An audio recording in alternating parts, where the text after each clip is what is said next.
اگر کوئی حضور کی آمد کے سلسلے میں، اس خوشی میں، اس مسرت میں، اس شکرانے میں اللہ کی حمد بیان کرے اور اللہ کا شکر ادا کرے اور حضور کے فضائل و مناقب بیان کرے، تو اس میں کیا حرج ہو سکتا ہے؟ یہ تو شریعت کا مقصود ہے، یہ تو شریعت کا تقاضا ہے۔ حضور کی صورت میں اللہ تعالیٰ نے جو انعام دیا اس کا ذکر کرنا، اور پھر میرے اور آپ کے آقا و مولا نے مختلف مجالس کے اندر، مختلف مواقع پہ حضور نے اپنے بارے صحابہ کو آگہی دی، بلکہ کبھی پوچھا صحابہ من آنا، میں کون ہوں؟ اللہ اکبر۔ تو پھر حضور نے خود اپنے فضائل و مناقب بیان فرمائے کہ میں ان شانوں کا مالک ہوں، یہ رفتیں مجھے دی گئی ہیں، یہ مقامات رفیع مجھے نصیب کیے گئے ہیں، مجھے یہ اعزازات و تکریمات بخشی گئی ہیں۔ تو حضور علیہ السلام کے ذکر کی محافل کا انعقاد کرنا، مجالس کا انعقاد کرنا، یہ شروع سے اہل اسلام میں مشہور رہا ہے۔ اپنے اپنے حالات کے مطابق، اپنی گنجائش کے مطابق آپ عقیدتوں کا اظہار کر سکتے ہیں۔ تو ہمیں حضور کی آمد کی خوشی میں اپنی مسرتوں کا اظہار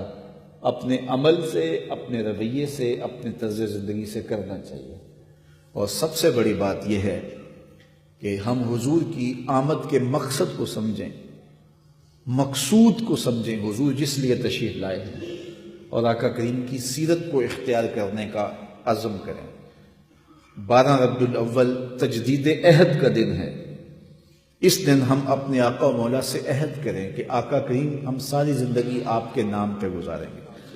جئیں گے تو آپ کے لیے، مریں گے تو آپ کے لیے۔ یہ تجدید عہد کا دن ہے۔ حضور کے نام اپنے آپ کو لگانے کا عہد کریں اور اپنی ساری زندگی حضور کے قدموں میں نچھاور کرنے کا عہد کریں، حضور کے دین کو اختیار کرنے اور حضور کے دین کا جھنڈا پوری دنیا پر لگانے کا عزم کریں، حضور کے دین کی دعوت کو لے کر کے نکلنے کا عزم کریں۔ یہ تجدید عہد کا دن ہے،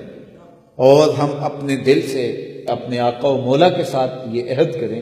کہ ہم ساری زندگی آپ کے نام لگا دیں گے، اور زندگی کا ایک ایک گوشہ اور ایک ایک کونا شریعت کے نور سے منور ہوگا، اور صرف ہمارا میلاد جھنڈیوں تک محدود نہ رہ جائے،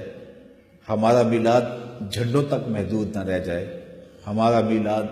حضور علیہ السلام کی محبتوں کے تمام تقاضوں کو پورا کرے، حضور کے پیار کے تمام تقاضوں کو پورا کرتا دکھائی دے۔ میں کہا کرتا ہوں کہ بازاروں پر تو جھنڈیاں لگا لیں، کوچہ و بازار کو تو زیبائش و آرائش سے مالا مال کر لیا، اور آپ اپنے گلیوں کی صفائیاں بھی کر لیں۔ میں نے دیکھا ہے میلاد کے موسم میں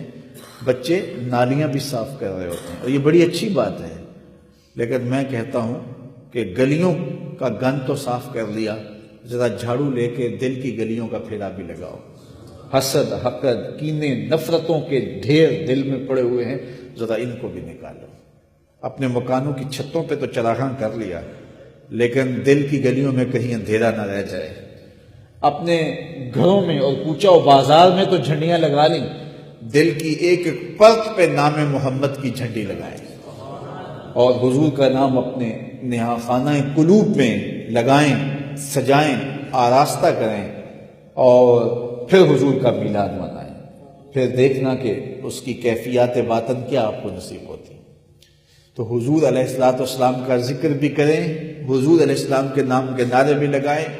حضور علیہ السلام کے نام کی محافل بھی سجائیں، حضور علیہ السلام کے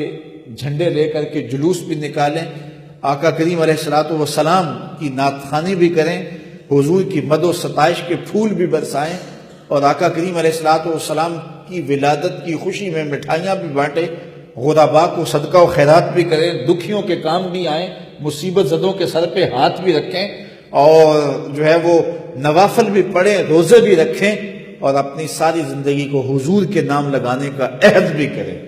یاری لا تو پاک نبی سنگ، اے پر پوری یاری، پھر درود قبول ہے تیرا لکھ نالوں ایک واری۔ تو اپنی ساری زندگی ہم حضور کے نام لگانے کا عہد کریں، اور میں کہتا ہوں کہ میلاد کا موسم نئی نسل میں حضور کا پیار منتقل کرنے کا ایک مؤثر ذریعہ ہے۔ اللہ تعالیٰ دلوں میں جو ایک شوق اور پیار کا جہاں آباد کرتا ہے اور سینے حب رسول کی دولت سے مالا مال ہوتے ہیں، تو اس سے ہم اپنی نئی نسل کی تربیت کر کے ان کو صراط مستقیم پر گامزن کر سکتے ہیں اور ان کو عملی زندگی کی طرف لا سکتے ہیں۔ اور ہوتا بھی ہے کہ میلاد کے موسموں میں بہت سارے لوگ جو ہیں وہ اللہ کے فضل سے نیکی کی راہوں پہ آ جاتے ہیں۔ یہ میرا ذاتی تجربہ ہے کہ لوگ محافل میلاد میں آتے ہیں، ان مجالس میں آتے ہیں، اور پھر ان کی دل کی دنیا بدل جاتی ہے، اور یہ لازمی نتیجہ ہے محفل میلاد کا۔ تو میں اور آپ موسم میلاد میں خاص طور پہ اپنے آقا و مولا کے ساتھ اپنا جو تعلق خاطر ہے اس کا اظہار، میں آپ کو کوئی زور نہیں دے رہا، جس ذریعے سے بھی آپ اختیار کرنا چاہتے ہیں اس کا اظہار کریں، مشروع ہو، شریعت میں جائز ہو، اس کی ممانعت نہ ہو۔ باقی وہ مٹھائیاں بانٹیں، وہ رس گلے بانٹیں، وہ جھنڈیاں لگائیں، وہ چراغاں کریں، عقیدتوں کا اظہار کریں، نوافل کی کثرت کریں، صدقہ و خیرات کریں، وہ روزہ رکھ کر کے کثرت سے درود پڑھ کے اور آقا کریم علیہ السلام کے نام کی محافل و مجالس کو منعقد کر کے عقیدتوں کا اظہار کر کے